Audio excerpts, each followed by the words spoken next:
Ready? Set? Adventure! Welcome to Hikanuki World Tour in day 1 of our 48 hours in Lucca. We'll check into the beautiful Hotel Villa San Michele, uncover some of the secrets of Lucca with our tour guide Giada. We'll eat some delicious local food, tour some local landmarks, and experience some of the many things this beautiful city has to offer. So come on along.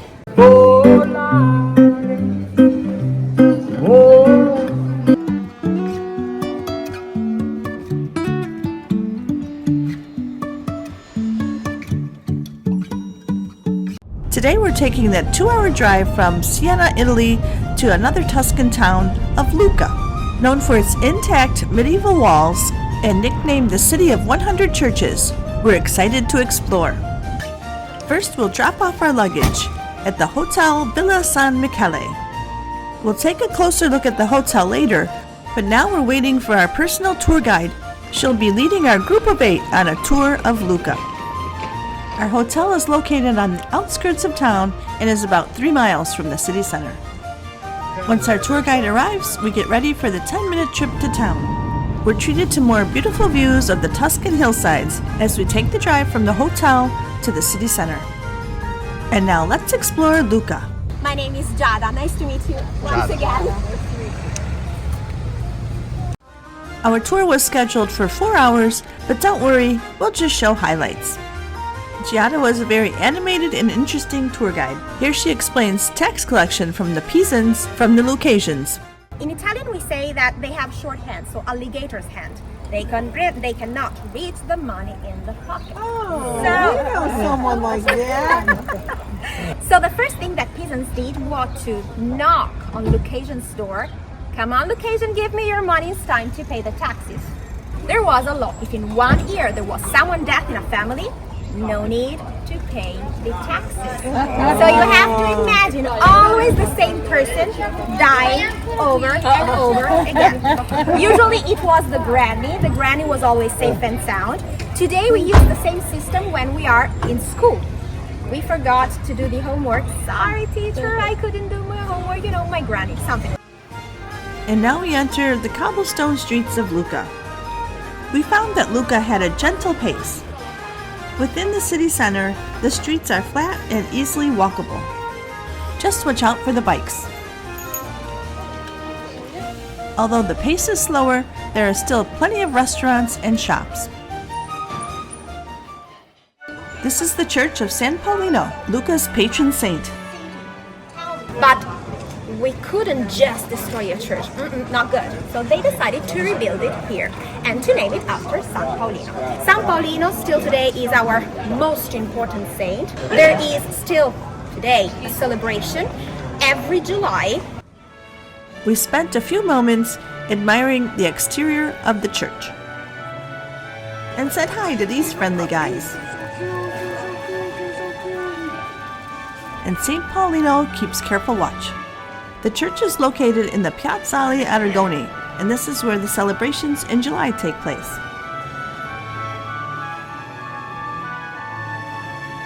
Here's a sandwich I'll pass on. After skipping the sandwich shop, we arrived at the Piazza Cittadella. Lucca is the birthplace of opera composer Giacomo Puccini, considered by many to be second only to Giuseppe Verdi. In the piazza, you'll find the Puccini Museum as well as a bronze statue of the composer. Visit in the summer and you can hear live Puccini music throughout the piazzas. Some of the best known are Man and Butterfly and La Boheme. Across from the statue you can tour his home. You'll see the original furniture of his family and the piano that he used for many compositions. But on this hot sunny day, he was ready for a beer.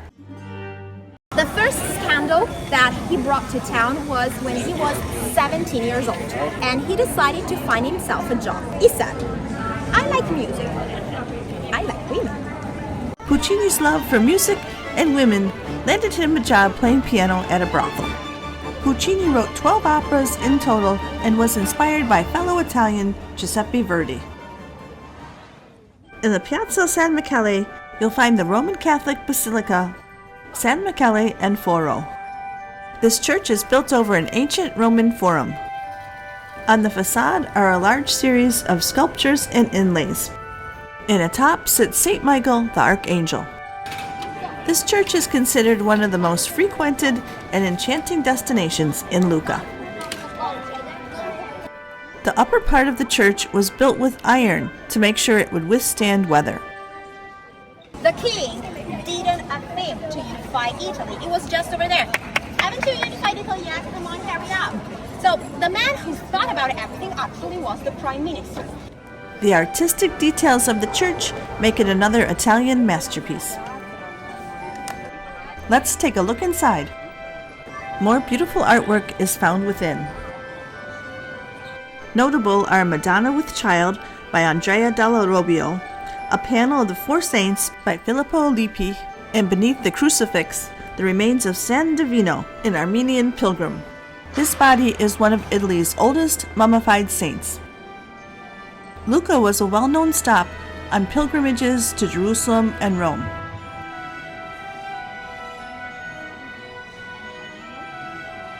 Although Lucca is nicknamed the City of 100 Churches, we only saw a few.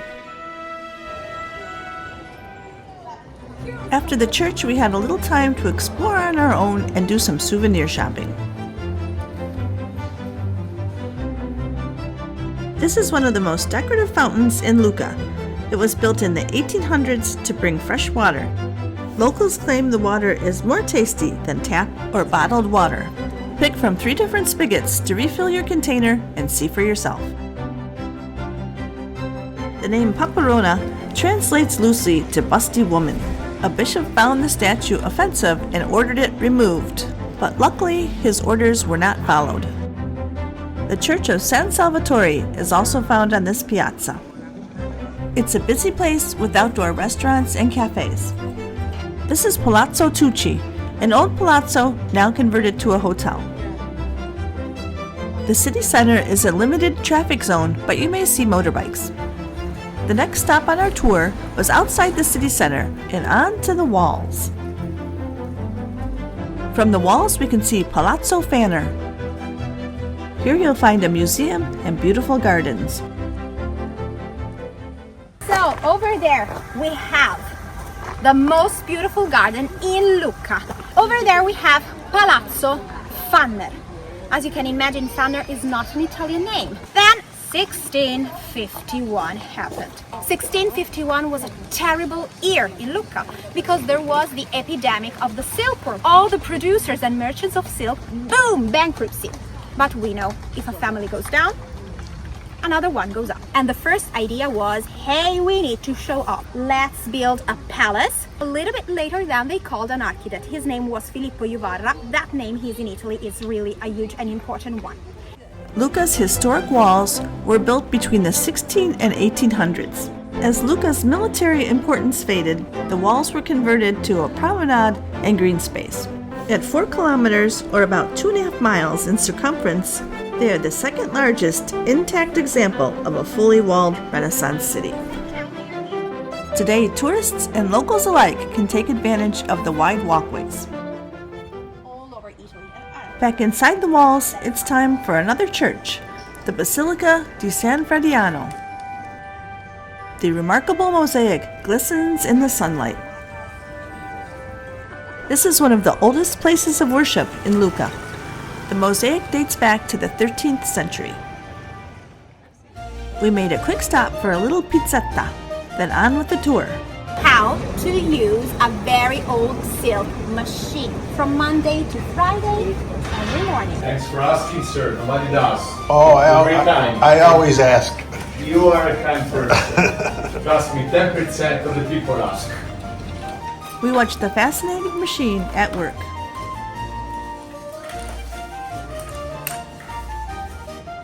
We made our way to the beautiful Piazza dell'Amfiteatro. As the name suggests, this piazza was built on the site of a 2nd century Roman amphitheater. Today it's lively and vibrant, with many restaurants and cafes dotting the piazza. When it was originally built, it hosted spectacles including gladiator games and could hold as many as 10,000 people. We asked our guide for some restaurant recommendations, and this was one of her choices. We came back for dinner and were not disappointed. We'll return to the piazza later, but for now we're going to continue with our tour and learn the history of some of the towers of Lucca. The town of Lucca is leading Tuscany in growth of tourism, but it continues to be a calm, quiet escape. Here's a glimpse of the Guanici Tower with its iconic trees on top. Any second, I get your point, you are right. So I built my tower 44 meters, so legally I am okay, but then I'll plant 7 trees on the top, so I'll be the tallest one, even taller than the bell tower of the cathedral. We'll return on day 2 to climb up to the top of Guanici Tower. I'll link that video below. Luigi Boccherini was an Italian composer and cellist. He lived from 1743 to 1805. This is the Institute of Musical Studies named for him. This is one of the few hotels found within the walls of Lucca. You'll find bike rentals in Lucca. And here's the library. The fountain here was designed and built in 1832 and brought fresh spring water from the Pisan Mountains. It's located adjacent to the Piazza San Martino. Let's go take a look. Within the piazza is the Duomo di San Martino. As we learned in Florence, Duomo means cathedral and not dome. And here's the beautiful Cathedral of San Martino. It was consecrated in the year 1070 by Pope Alexander. On the facade, you'll see a statue of St. Martin sharing his cloak. The lion symbolized power. Be sure to take note of the labyrinth on one of the pillars. The position of this sacred symbol represents the human soul's journey toward redemption. The labyrinth invites the faithful to reflect before entering the church. The Cathedral of San Martino contains many more magnificent works of art. The cathedral is home to Volto Santo di Lucca, the Holy Face of Lucca. This venerated wooden crucifix with a robed Christ is one of the 3 oldest crucifixes of the West. Many spectacular and colorful paintings line the walls.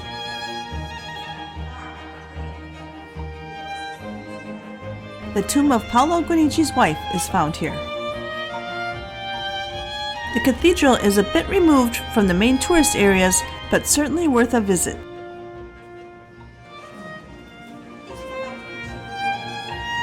For a fee, you can also climb to the top of the bell tower.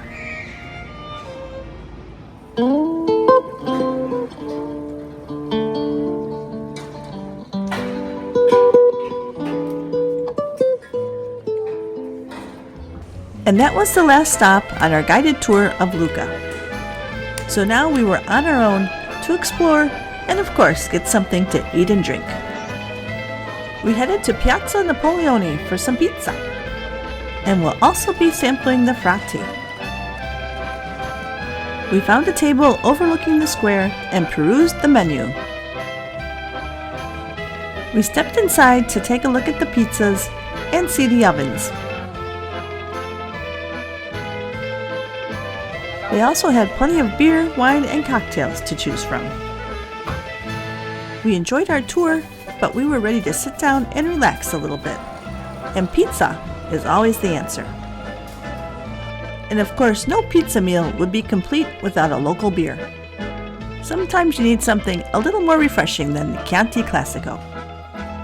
And Lucca is an ideal place to be here with a beer. And it's also a great place to be here with a pizza. We tried a few different varieties. We had our hometown favorite, sausage, pepperoni, and onion, and then just pepperoni. It's mushroom season, so we had to have some fresh mushrooms. Pizzas were cooked perfectly and tasted delicious. We enjoyed the weather and enjoyed the activity in the piazza. And then it was time to try something new. It was time for the frati, or Florentine donut. There was a stand right next to where we were sitting on the square, so we had to give them a try. The sign said they'd been around since 1893, so they must be good. They were made by hand and to order, so we knew they would be hot and fresh. Let's watch as they make these little creations. Reminds me a little bit of Krispy Kreme donut shops. But having said that, these were much less sweet and more like fried dough versus a traditional American donut. Choose from sugar, Nutella, pistachio, or lemon. Like most of the people we met in Lucca, the owners here were friendly, warm, and welcoming. And the fratte were delicious. If we lived in Lucca, I'm sure we would be having these at least 3 times a week. They were that good. It's a must-try when in Lucca. Now let's slow down and experience the streets of Lucca. We found that Lucca had a wonderful balance. It was historic, but not overwhelming. It was lively, but not chaotic. We still felt like we were in Tuscany, but with a lot less frenetic pace. We enjoyed nearly perfect weather and definitely appreciated the outdoor culture of eating outside at restaurants and cafes. Although we didn't do a lot of shopping, there were high-end stores alongside vintage shops. Oh, and of course we took home some limoncello. We realized we needed to hurry. Evening was almost upon us, so we had to stop for one more drink before dinner. It looks great, thank you. We were serenaded by a local street performer.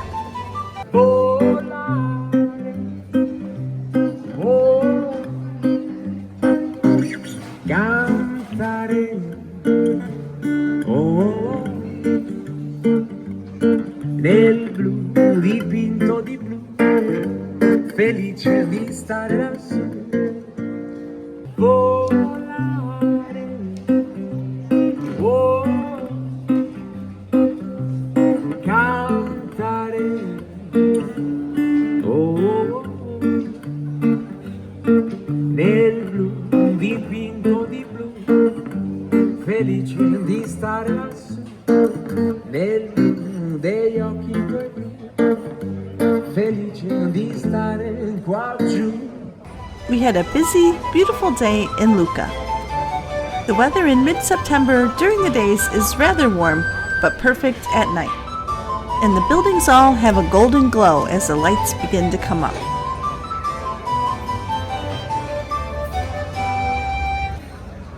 Our tour guide had recommended the restaurant Canuleia, and so that's where we went for dinner.